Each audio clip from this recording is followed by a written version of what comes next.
Bonjour à tous, bienvenue à la série des webinaires présentés par le Pivot Centre du Québec aujourd'hui.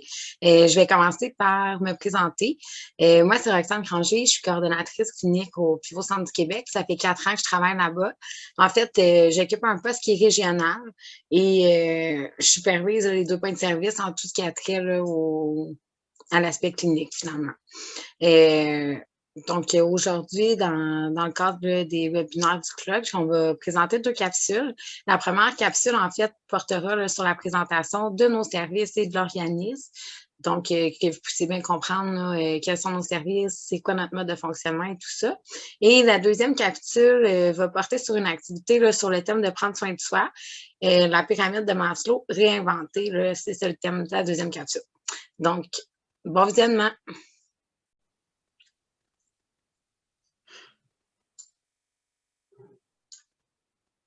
Donc, pour la présentation des services de Pivot Centre du Québec, qui sommes-nous? En fait, nous sommes un organisme qui offre des services de réadaptation psychosociale par le médium du travail. Chaque semaine, en fait, là, dans notre organisme, il y a plus d'une quarantaine de personnes qui participent à nos activités. On a 2 points de service, c'est important de le nommer. Hein. On a un mandat régional, donc à Drummondville, le siège social, et à Victoriaville. D'ailleurs, je vous ai indexé là, des photos des ateliers de travail. C'est important de savoir là, que les activités de travail se font directement sur place, en fait. Donc, voilà. Ensuite, que fait-on dans notre organisme? Mais en fait, Pivot œuvre dans le domaine de la santé et des services sociaux parce que sa mission, en fait, c'est de favoriser l'intégration sociale des personnes qui vivent des problématiques de santé mentale. Et ce, par le biais des activités de travail qu'on propose ici sur place. Pivot n'offre pas d'emploi à sa clientèle, mais bien des activités de travail bénévoles dans un environnement adapté, sans limite de temps là, quant à leur participation. Ce que ça veut dire, c'est que les gens qui viennent ici, ce ne sont pas des employés. Et au niveau du temps de participation, en fait, c'est qu'on a des gens qui viennent de façon passagère, qui servent du pivot comme tremplin dans leur vie. Et on en a d'autres là, que ça fait beaucoup d'années, en fait, là, qui fréquentent l'organisme et ils ont tout autant leur place là, selon leurs besoins. Tant que ça répond aux besoins de la clientèle, il n'y a pas de limite de temps, comme j'ai expliqué. Ensuite, le milieu, en fait, favorise là, le respect du rythme des participants. On évite de mettre de la pression par rapport à la production des activités de travail pour favoriser le développement de chaque individu. Ce qu'on veut dire par là, c'est vraiment chacun son rythme. Donc, les participants, dépendant de leurs compétences, de leur habileté, il y a des contrats qui peuvent être plus difficiles, d'autres moins. Ils vont vraiment faire les choses là, doucement, mais d'une bonne façon. Là. On travaille beaucoup la minutie, ces choses-là, mais chacun se respecte là, dans sa capacité à réaliser les contrats. C'est ce qui est très intéressant là, de voir comment on peut utiliser aussi les forces dans les différences. Ensuite, comment favoriser le rétablissement? Bien, en fait, pour chaque personne, pour chaque participant qu'on a ici, le ou les besoins qu'ils peuvent avoir peuvent être très, très différents. Pour certaines personnes, ça va être de développer une routine de vie. Pour d'autres, ça va être de réapprivoiser leur potentiel productif. Il y en a qui vont souhaiter retourner aux études ou à l'emploi, mais ce n'est pas la majorité là, nécessairement de nos participants. Donc, nous, on va vraiment les aider par rapport à leur objectif à eux et non leur imposer un objectif là, de l'organisme. Donc, que ça soit pour briser l'isolement ou que ça soit parce qu'ils veulent retourner à l'étude ou à l'emploi, bien, on va les accompagner là, à travers ces projets-là. Donc, pour chaque personne, c'est différent. On travaille toujours en fonction du projet de vie de la personne. Et puis, la prémisse de base pour chacun, bien, c'est quasiment toujours identique, hein, de recréer des liens sociaux, de se socialiser. Vraiment, les gens qui viennent ici ont un beau sentiment d'appartenance par rapport à leur groupe.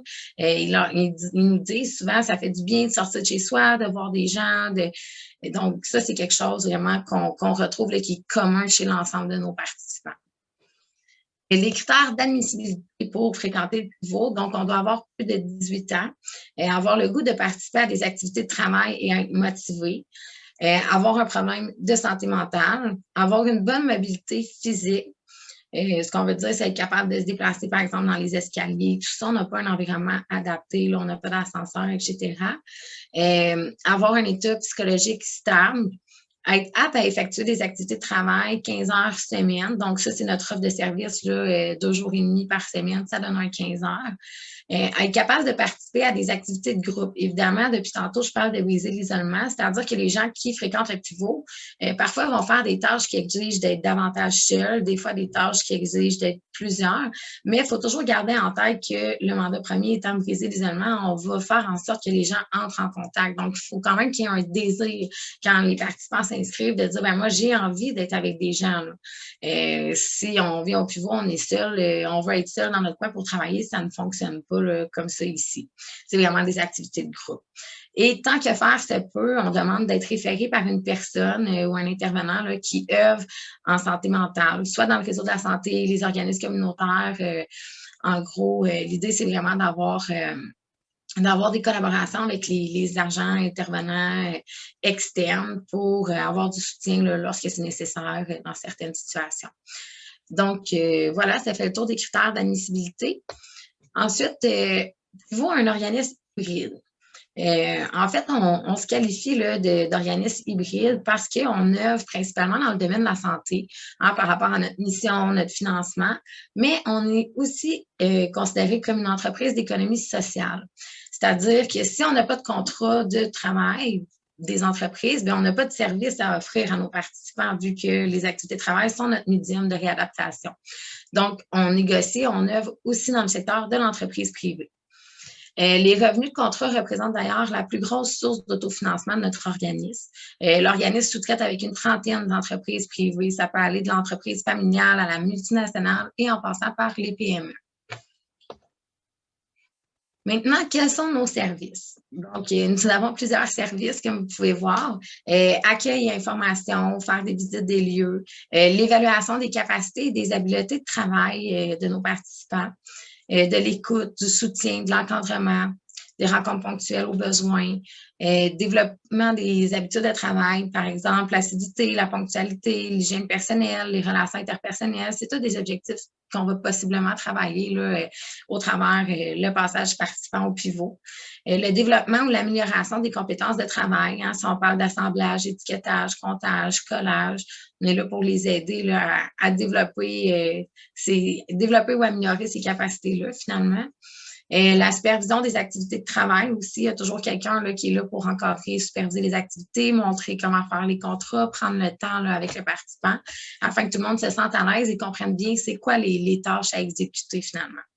Évidemment, on fait quand même beaucoup de rotation là, sur les postes de travail, ce qui est intéressant là, parce que ça évite de tomber en mode automatique puis de trouver sa journée très longue. Là. Donc, on change beaucoup les places, on a beaucoup de variétés de contrats, là, ce qui est très intéressant pour nos participants.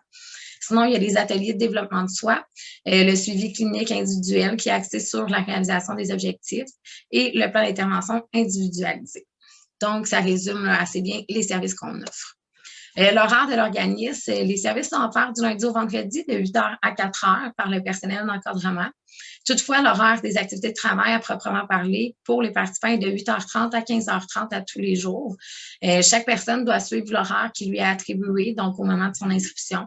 Et l'horaire n'excède jamais 15 heures semaine, sauf pour les personnes sur des programmes spéciaux comme le développement de la préemployabilité, les passes actions, des programmes d'emploi Québec. Sinon, nos participants sont vraiment à 15 heures semaine. Qui sont les ressources humaines de l'organisme? Les activités sont encadrées par une équipe de 7 personnes. Donc, on retrouve la direction générale qui est ici en haut, là, sur la photo, la responsable des opérations et du développement, qu'on retrouve en bas de l'image, 2 chefs d'équipe. Donc, à droite, en haut, on retrouve notre chef d'équipe et présentement, on a un autre poste à combler là, de chef d'équipe. La coordonnatrice clinique qui est moi-même à gauche en haut, l'intervenante en atelier de travail à Victoriaville qui est en bas à droite et l'intervenante de soutien en bas à gauche. Et nous sommes chapeautés par un conseil d'administration. Quelles sont nos implications? En fait, l'organisme fait également partie de plusieurs comités, dont celui-ci, le CLOP, le Comité local des organismes communautaires en santé mentale Drummond. Mais on s'implique également dans la Nuit des sans-abri de Drummondville, la NSA, ou dans le comité organisateur de la Semaine de la santé mentale de Drummondville, le COSME. Donc, ce sont quelques-unes de nos implications là, actuelles. Et maintenant, comment nous joindre? Bien, en fait, si vous êtes intéressé à avoir plus d'informations ou des renseignements, vous pouvez toujours nous joindre par courriel, par téléphone. Sinon, en fait, on a une page Facebook qui est très active là, dans les dernières années. Donc, on vous invite à aller visiter et aimer notre page Facebook pour avoir plus d'informations et pouvoir nous suivre. Donc, vous avez le lien ici, juste en dessous. Et vous pouvez simplement écrire Pivot Centre du Québec là, dans la barre de recherche de Facebook. Vous allez nous trouver facilement. Sinon, notre site web là, a été refait, il est très détaillé. Hein. Il contient toutes les informations relatives aux services qu'on offre, tant par rapport aux participants, aux futurs participants qu'aux entreprises privées. Donc, on vous invite aussi à consulter notre site web qui est très bien indiqué là, par section, une section participants, une section pour les entreprises. Et il y a même des petits vidéos explicatifs là, très intéressants là, que vous pouvez regarder pour bien comprendre là, comment ça se passe ici. Donc, vous avez l'adresse du site web ci-dessous, www.pivot-cdq.org. Donc, ça vaut le détour. Et vous pouvez nous joindre par téléphone. Je vous ai laissé là, les deux numéros de téléphone, donc celui de Drummondville dans le 819-478-3134 et celui de Victoriaville dans le 819-604-3745. Donc, au plaisir de pouvoir, à un moment, peut-être vous aider dans votre parcours ou vous informer là, sur la ressource. Je tiens à vous remercier là, de votre écoute et maintenant, nous allons passer à la deuxième capsule. Bonjour tout le monde, je me présente, je m'appelle Mérédith Kaya, je suis intervenante ici au Pivot Centre du Québec, au point de service de Drummondville. Donc c'est moi aujourd'hui qui va faire l'atelier pour le CLOC. L'atelier se nomme « Cultiver l'amour de soi ». Mais c'est quoi cultiver l'amour de soi? L'amour de soi, c'est le fait d'accepter et d'apprécier la personne que l'on est. Dans le cadre de l'atelier, je vais vous montrer des moyens à prendre pour prendre soin de soi, justement dans le thème là, de cultiver l'amour de soi. Pour faire l'atelier, on s'est inspiré de la pyramide de Maslow. La pyramide de Maslow, pour ceux qui ne savent pas c'est quoi, c'est une pyramide des besoins. Elle a été créée en 1940 par Abraham Maslow. Puis ça hiérarchise là, les besoins. Donc, les besoins du haut ne peuvent pas être répondus si les besoins du bas ne sont pas comblés. Les besoins qu'on trouve dans cette pyramide, c'est les besoins physiologiques. Donc, tout ce qui est les besoins manger, dormir, boire. Les besoins de sécurité. Donc, avoir un toit, pas nécessairement une maison, mais avoir une place où dormir, se sentir en sécurité. Après ça, on a les besoins d'appartenance, donc des amis, des groupes à lesquels on appartient, par exemple un groupe de sport, etc. Après ça, on a les besoins d'estime, donc se sentir valorisé comme personne. Puis on a finalement les besoins d'accomplissement. Les besoins d'accomplissement, c'est tous les besoins, j'ai réussi quelque chose, je suis fière, je me sens accomplie. Donc ça, c'est ce qui est pour de la pyramide de Maslow. Donc nous, pour faire notre atelier, on s'est inspiré de la pyramide de Maslow, mais on l'a réinventée. Donc, dans notre pyramide, on trouve avoir une routine, connaître ses capacités et ses besoins, atteindre un objectif, se réapproprier le pouvoir d'agir, puis augmenter l'estime et la confiance personnelle. Pour pouvoir atteindre l'estime et la confiance personnelle, on n'a pas le choix de commencer par la base. Donc moi aujourd'hui, je vais faire le tour de la pyramide, vous donner des moyens, des trucs, puis des explications de c'est quoi chaque aspect. Donc, pour vous donner un ordre logique de pourquoi on les a mis pour vous donner une idée, pour vous expliquer en fait pourquoi on a mis ça dans cet ordre-là, on commence par avoir une routine. Lorsqu'on a une routine, on est capable de connaître ses capacités et ses besoins. Après ça, lorsqu'on connaît ça, en connaissant mes capacités puis mes besoins, je suis capable d'atteindre des objectifs, de me fixer des objectifs et de les atteindre.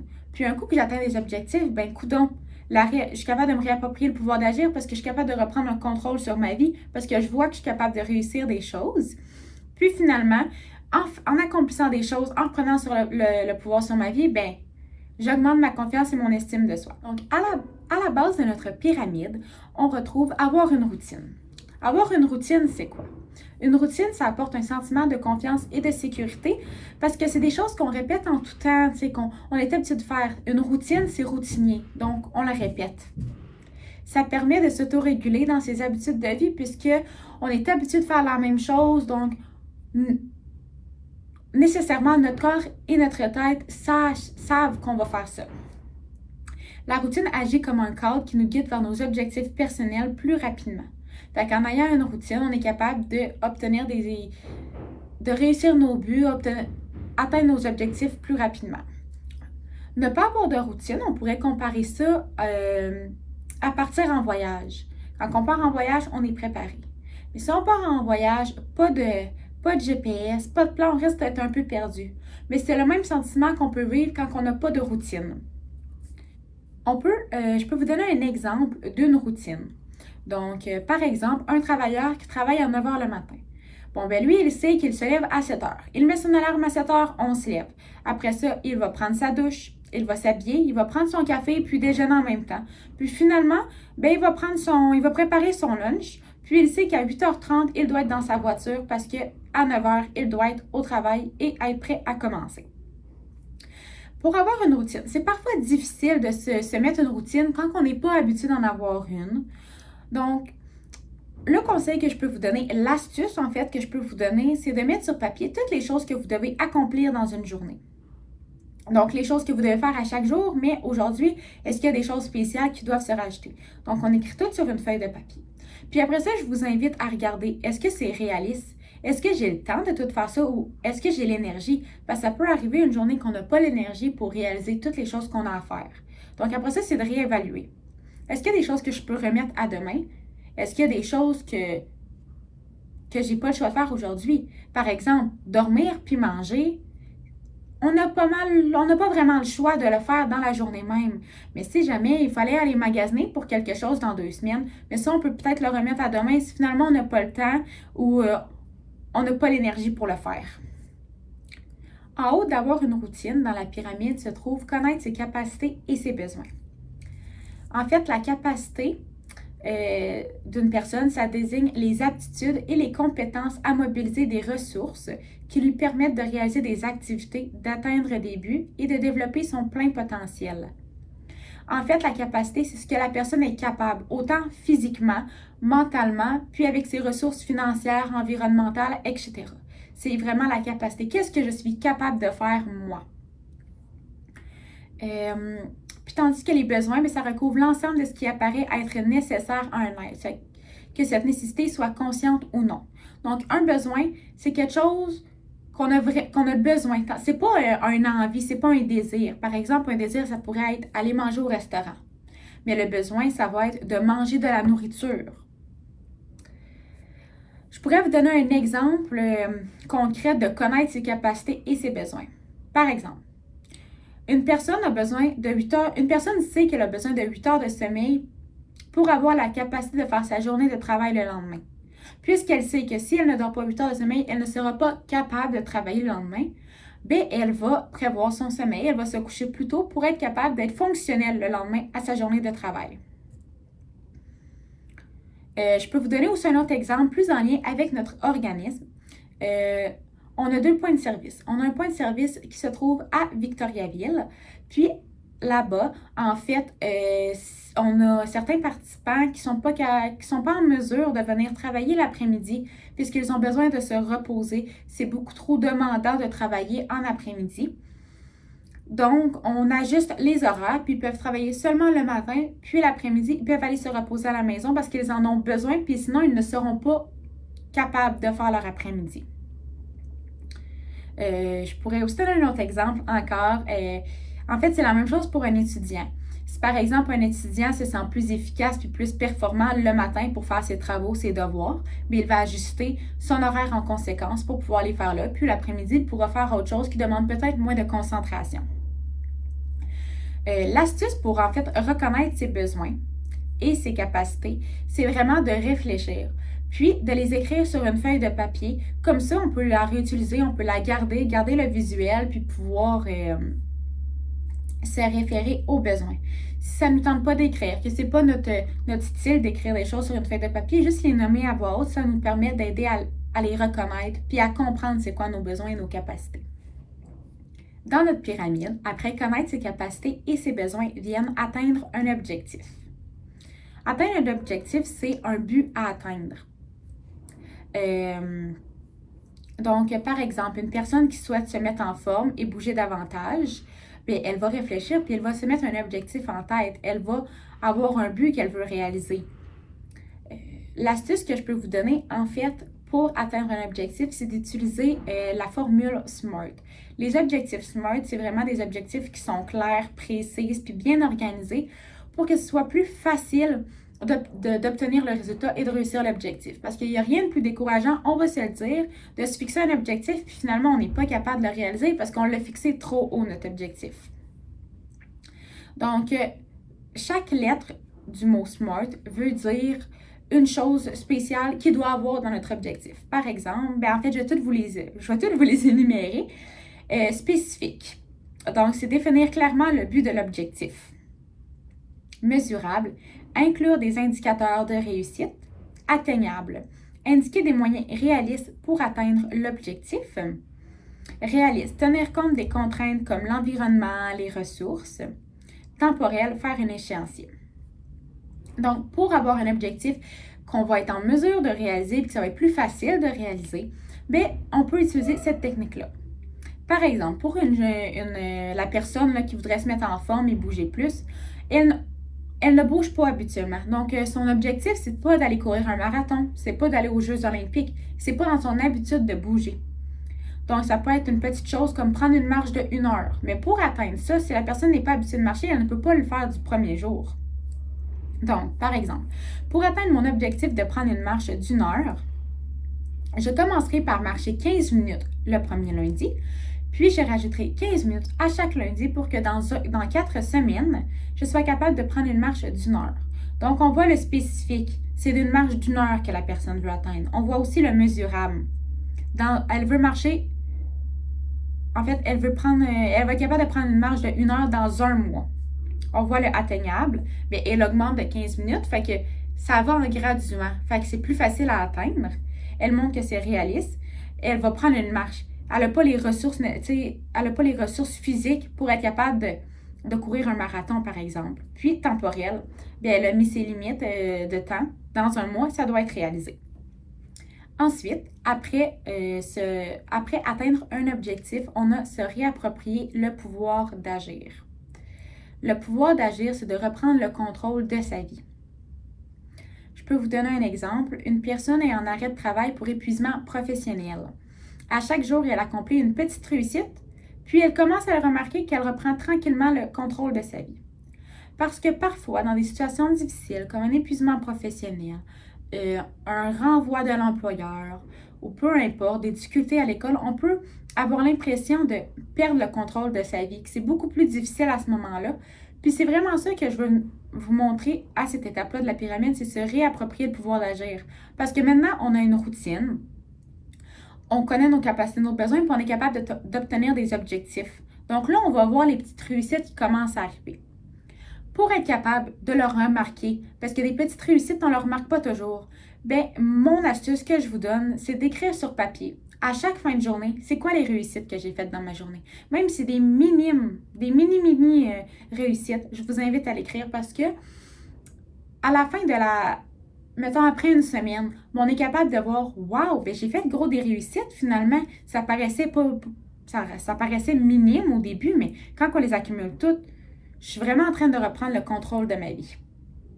Fait que c'est vraiment ça qu'on va venir voir là avec cette partie-là de la pyramide, se réapproprier le pouvoir d'agir. Finalement, le sommet de la pyramide, c'est augmenter l'estime et la confiance personnelle. Après avoir repris le pouvoir de notre vie, on peut réussir à venir augmenter notre estime et notre confiance personnelle parce que, wow, on est capable, on est fiers de nous. Donc, l'estime de soi, c'est le résultat d'une comparaison entre les caractéristiques perçues du soi actuel et une valeur de référence interne, le soi idéal. C'est le rapport entre les résultats que l'on obtient et ceux qu'on pense pouvoir obtenir. En fait, l'estime, c'est comment que je me perçois moi. C'est quoi la valeur que je vois de moi? La valeur que je ressens, mais la valeur que je vois aux yeux des autres aussi. C'est vraiment comment je me vois en tant qu'être humain. La confiance en soi est communément utilisée comme confiance en soi dans le jugement personnel. la capacité, le pouvoir, etc. On augmente la confiance en soi à partir des expériences qui permettent de maîtriser des activités particulières. C'est une croyance positive que dans le futur, on peut généralement accomplir ce que l'on souhaite faire. Donc, la confiance en soi, c'est ce que je crois que je suis capable de faire. C'est comment que je perçois les choses. Est-ce que je suis capable ou incapable de faire quelque chose? Donc, ça, c'est la confiance. Je peux vous donner un exemple. Par exemple, une personne qui se sent anxieuse, qui vit de l'anxiété, puis qui a de la misère à avoir des conversations avec des personnes. Elle a de la misère à trouver des sujets de conversation. Puis ça, c'est vraiment un événement qui crée de l'anxiété pour elle, puisqu'elle ne sait jamais quoi dire à une personne. Mais pour se sentir plus confiante, puis se sentir meilleure, bien, elle peut préparer des sujets de conversation à l'avance, puis les garder dans sa tête. Donc, lorsqu'elle a à discuter avec quelqu'un, bien, elle peut sortir ses sujets de conversation, puis avoir une discussion qui sera beaucoup moins anxiogène pour la personne. Fait qu'en plus d'avoir une meilleure estime d'elle, elle va se sentir capable de le faire. Puis plus qu'elle va le répéter, mieux ça va être. J'ai plusieurs astuces, en fait, pour le point de l'estime et la confiance personnelle. C'est le point qui demande beaucoup de travail. C'est le travail d'une vie, en fait, là, de toujours travailler sur son estime et sa confiance personnelle. Mais il y a plusieurs manières de travailler. Je vais vous présenter 2 types de moyens aujourd'hui. Le premier moyen, c'est de se regarder dans le miroir à chaque matin et se donner un compliment. Pour le cadre du pivot, j'ai créé des outils que je mets ici justement présentement, des outils avec des phrases qu'on peut se répéter pour essayer d'augmenter notre estime et notre confiance personnelle. Sinon, la deuxième chose, c'est aussi un outil que j'ai créé. Il y en a plusieurs qui se trouvent sur Internet. Si celui-là ne vous intéresse pas, il y en a tout plein qu'on peut trouver sur Internet puis remplir après à la main. Mais c'est des outils vraiment pour mettre en lumière nos qualités, nos forces, qu'est-ce qu'on est de bon. Parce que parfois, ça peut être difficile de voir le positif. Puis là, on fait « Wow, ben finalement, je suis pas pire dans pas mal de choses. » Fait que cet outil-là sert à ça. Pour résumer l'atelier en gros, parce que oui, c'est déjà la fin. Je veux que vous vous rappeliez des astuces, des outils que je vous ai trouvés, parce que peut-être que présentement, ça peut aussi sembler insignifiant, on n'a pas besoin de faire ça, mais c'est sûr qu'à un moment dans la vie, il arrive des événements où on a besoin de se recentrer puis de refaire du travail sur nous. Donc, c'est pour ça que je vous ai proposé tous ces outils-là. Ou sinon, pour aider un proche que peut-être, bon, il aimerait se fixer un objectif, il ne sait pas trop comment s'y prendre, ou il a l'impression de perdre un peu le pouvoir sur sa vie présentement parce qu'il y a des choses difficiles qui se passent. Mais cet atelier était justement pour ça et c'était, en fait, de cultiver l'amour de soi. Fait que je vous remercie beaucoup d'avoir écouté l'atelier du pivot. J'espère que ça vous a plu et ça vous a permis d'apprendre davantage de choses. Pour le reste du vidéo, en fait, je vais vous partager des témoignages de participants qui font affaire soit au point de service de Drummondville ou de Victoriaville ou des anciens participants qui ont déjà passé par nos services. Bonne fin de journée tout le monde!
Donc, merci à tout le monde d'avoir visionné nos 2 capsules.